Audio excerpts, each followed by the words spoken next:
In this section of the course, we're going to code up a few algorithms that you may encounter on a technical interview.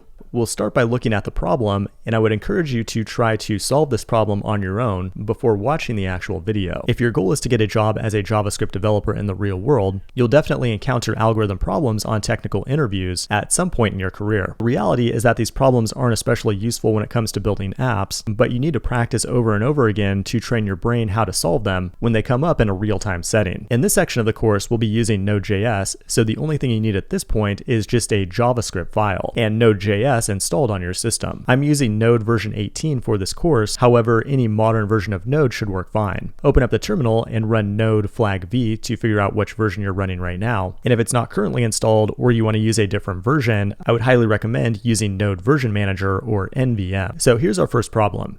Given an array of integers, calculate the cumulative sum of the array. Or in other words, just total up all of the elements in the array. If you get a question like this on an interview, you'll first want to talk about the problem and make sure to clarify all the requirements. In this case, it's pretty straightforward, so the next thing we'll want to do is talk about a potential solution. To get the sum of an array, we'll have to loop over every single element and store a running total in some other kind of variable. Now, many languages have built-in functions, like Python has sum, to handle a requirement like this for you automatically.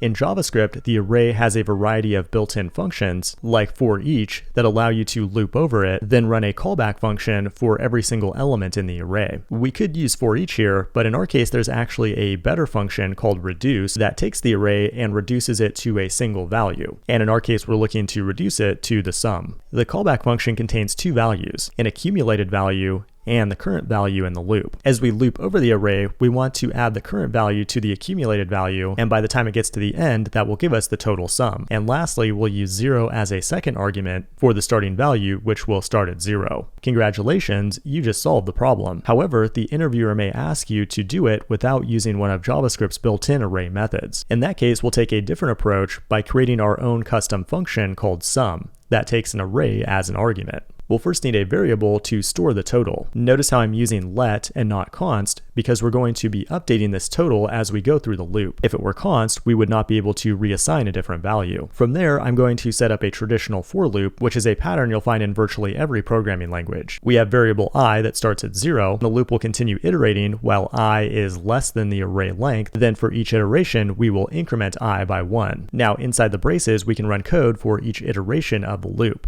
All we have to do here is update the total by adding the current index in the array to the total variable. And now we just use the total value as the return value from this function. Now we can go ahead and call the function with an array of integers and console log it to inspect the value. Now go ahead and pull up the terminal and run node followed by the file name, and it should print out the sum of that array. And that takes care of our first problem.